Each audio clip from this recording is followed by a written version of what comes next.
Bienvenue dans le pas à pas couture du pantalon Bamos. D'abord, des présentations s'imposent. De la taille 34 à la taille 48, vous trouverez deux versions du pantalon Bamos. Une version avec ceinture devant plate sans fronce qui vient flatter toutes les silhouettes. Pour toutes les versions, un joli détail de pli plat se trouve à l'avant du pantalon et une version ceinture froncée sur tout son pourtour. De ce fait, la jambe est légèrement plus large. C'est une version où l'on peut insérer un joli lien. Pour les tailles au-delà du 48, nous avons opté pour la version sans fronce uniquement. Vous verrez, avec sa ceinture élastiquée, Bamos est très facile et rapide à coudre. À vous de l'imaginer dans plein de tissus fluides. C'est parti pour la première étape, les plis. Sur chaque partie devant, vous avez deux plis à réaliser.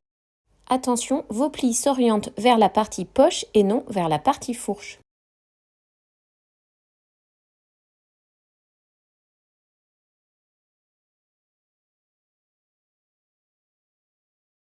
Formez vos plis à l'aide d'écrans indiqués sur le patron et avec une épingle, venir les maintenir.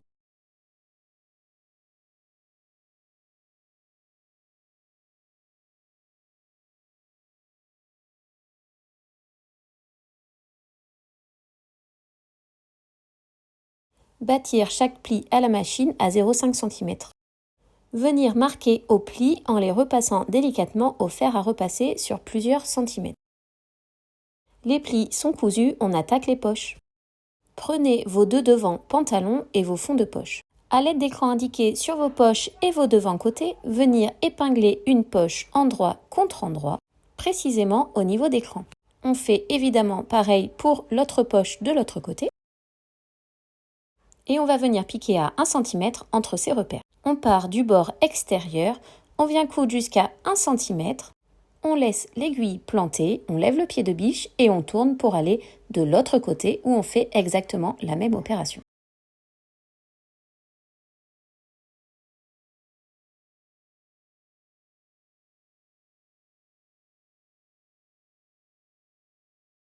Une fois que j'ai cousu, je viens cranter à l'intérieur de ma poche au plus près de ma couture, puis je vais venir faire une sous-piqûre pour maintenir ma marge de couture sous la poche. Attention à ne faire votre sous-piqûre qu'au niveau de l'ouverture de la poche.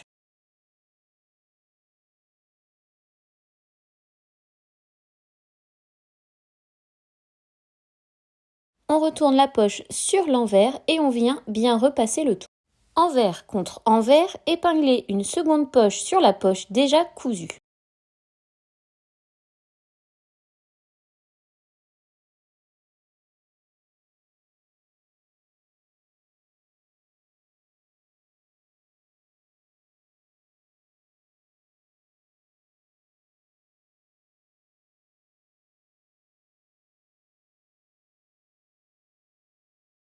Cousez à 5 mm du bord et faire attention à ne coudre que les poches. Recoupez la valeur de couture pour ne laisser environ que 2 mm.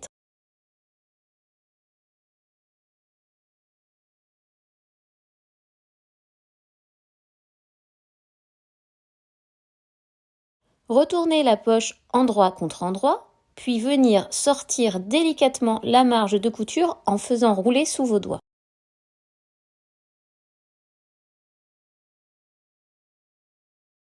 Repassez soigneusement pour que la couture soit exactement dans la pliure.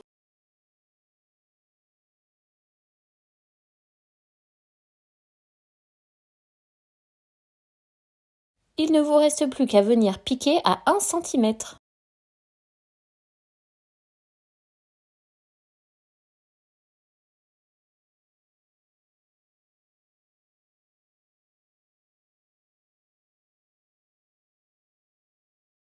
Et voilà, nous avons réalisé une jolie couture anglaise. Rabattre votre poche sur la partie envers de votre pantalon pour chaque côté devant. Et on va venir maintenir par une piqûre à 5 mm sur le côté et le haut de la poche.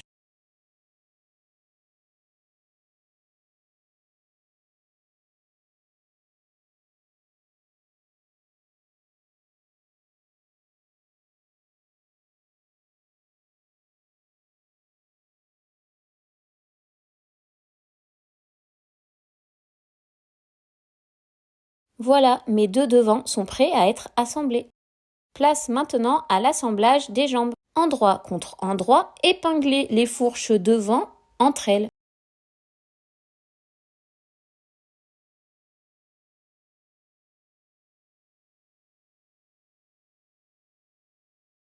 Cousez-les à 1 cm, surjetez et repassez les valeurs de couture. On fait pareil pour le dos.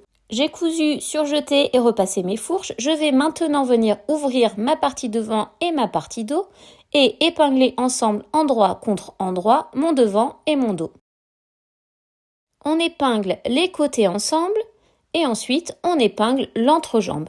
Pour épingler correctement, on commence toujours par épingler chaque extrémité, puis ensuite on va venir épingler le milieu et entre ces milieux pour avoir quelque chose de bien équilibré.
Cousez à 1 cm, surjetez les valeurs de couture, puis couchez les valeurs de couture sur les dos. La ceinture sans fronce.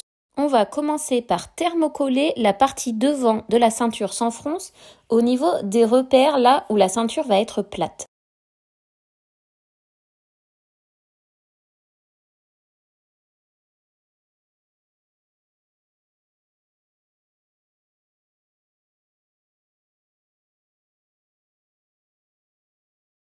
Ensuite, endroit contre endroit, épinglez les ceintures sans fronce au niveau de chaque petit côté. Cousez à 1 cm, ouvrir les marges de couture au fer, puis venir repasser la ceinture en la pliant envers contre envers sur toute sa longueur.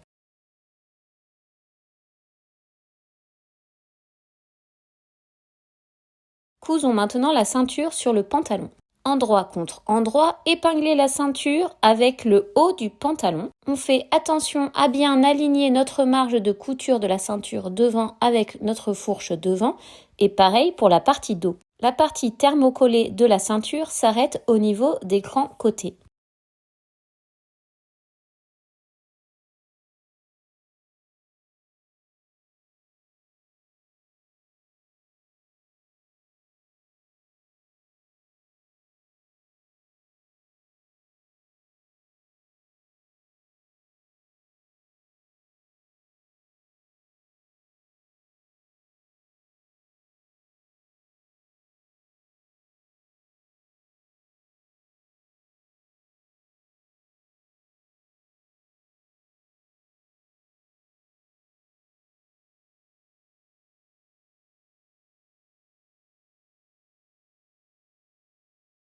Cousez à 1 cm en laissant une ouverture sur la partie dos d'environ 10 cm. À l'aide d'un passe-lacet ou d'une épingle à nourrice, après avoir vérifié la taille de l'élastique que vous souhaitez au niveau de votre tour de taille, venir faire passer l'élastique dans la ceinture.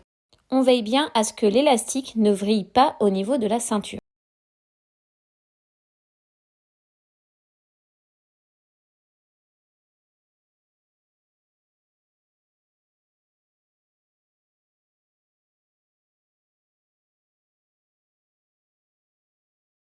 Superposer les extrémités sur 1 cm, puis venir coudre sur l'élastique pour le refermer.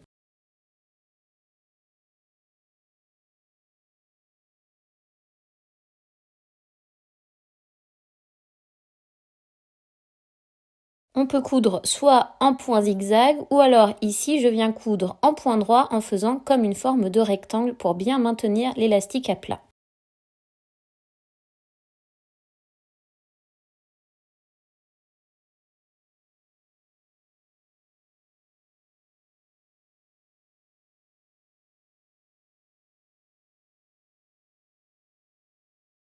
Ensuite, on fait glisser l'excédent d'élastique dans la ceinture.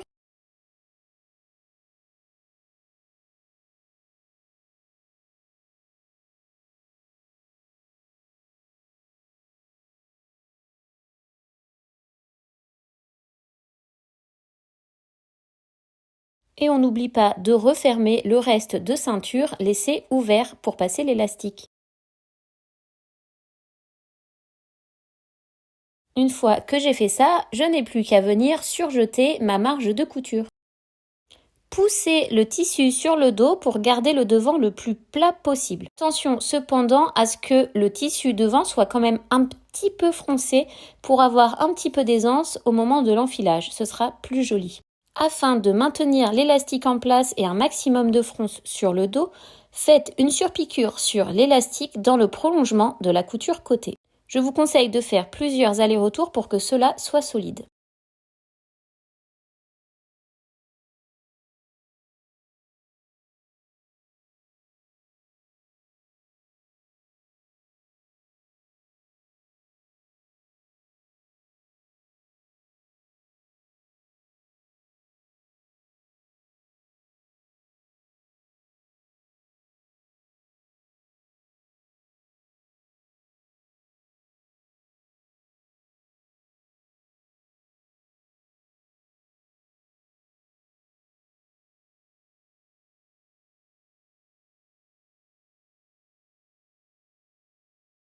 Ensuite, pour que l'élastique ne vrille pas au moment de l'enfilage, je vous conseille de venir faire une surpiqûre au niveau du dos de la ceinture. Pour ce faire, on étire au maximum son élastique au fur et à mesure de la couture. Je viens coudre avec un point plutôt long, ici 3 mm, et je pique à 1 cm en haut de ma ceinture, puis bien repasser la ceinture avec fronce sur le devant. Endroit contre endroit, épingler les ceintures au niveau du petit côté.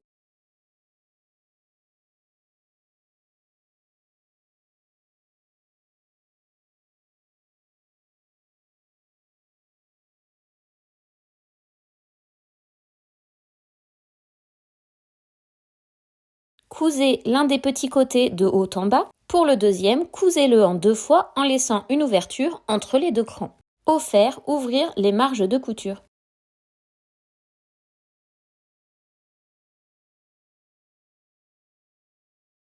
On va venir faire une surpiqûre sur le pourtour de l'ouverture pour bien la consolider. Pour coudre plus facilement sur le pourtour de l'ouverture, je vous conseille de réduire la longueur de votre point à 1,5.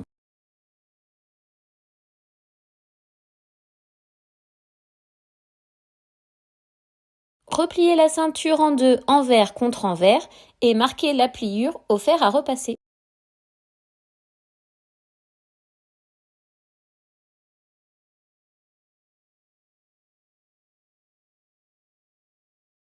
Endroit contre endroit, épinglez la ceinture avec le haut du pantalon. Le côté ouvert de la ceinture avec fronce se trouve sur le milieu devant.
Cousez à 1 cm en laissant une ouverture pour passer l'élastique d'environ 10 cm sur la partie dos.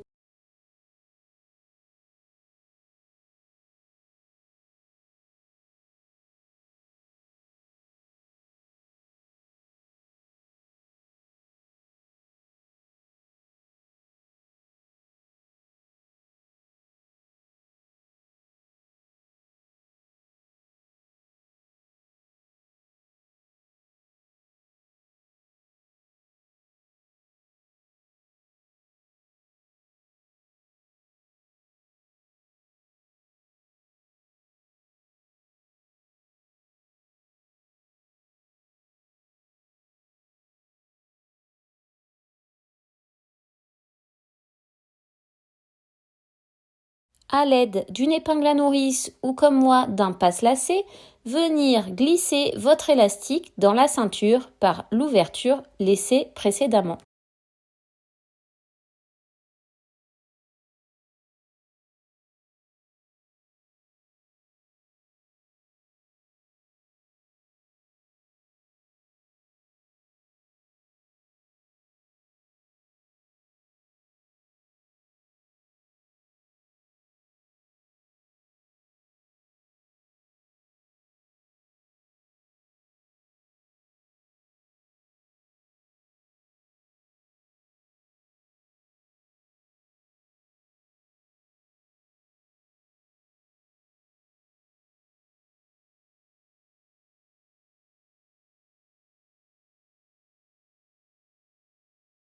Superposez les extrémités sur 1 cm et maintenez-les par une piqûre en zigzag dense ou alors par une piqûre plate en forme de rectangle comme je le fais ici.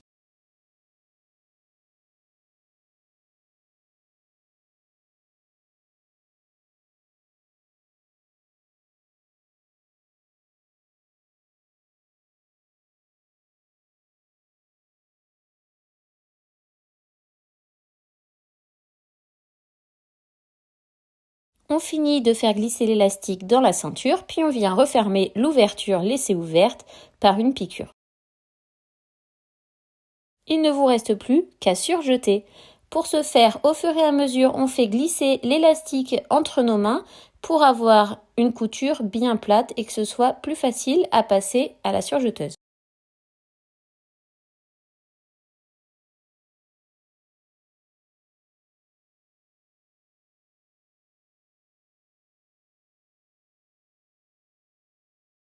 On va maintenant faire les 2 surpiqûres sur notre élastique. Pour ce faire, allongez votre point à 3 mm environ. Équilibrez bien vos fronces au niveau de la ceinture. Vous pouvez venir mettre comme moi quelques petites épingles pour les maintenir. Puis on va venir surpiquer à 1 cm du haut de la ceinture et 1 cm du bas de la ceinture. Pour ce faire, vous allez tirer tout le long de votre couture sur l'élastique pour tendre le tissu.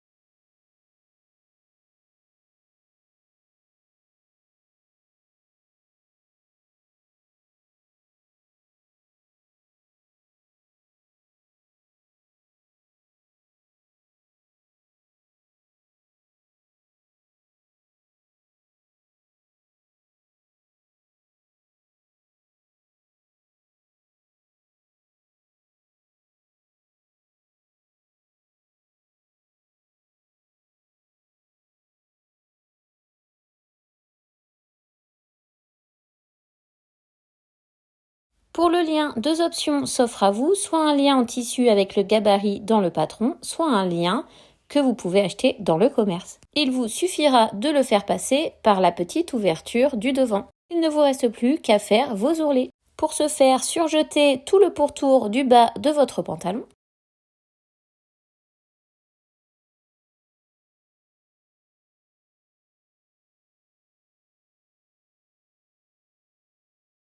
Faites un rentré de 3 cm et venir le marquer au fer.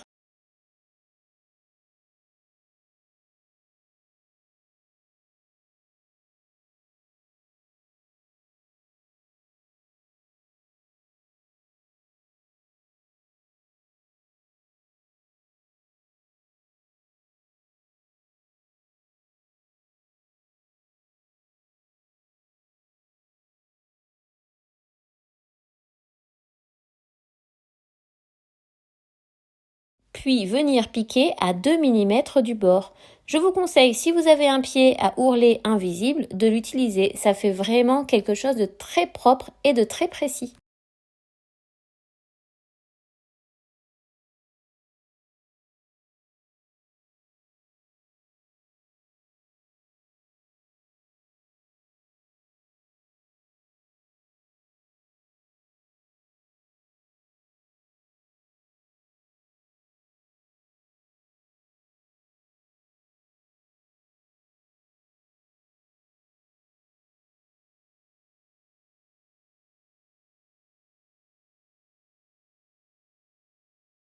Bravo, votre pantalon Bamos est terminé. On a hâte de voir le résultat.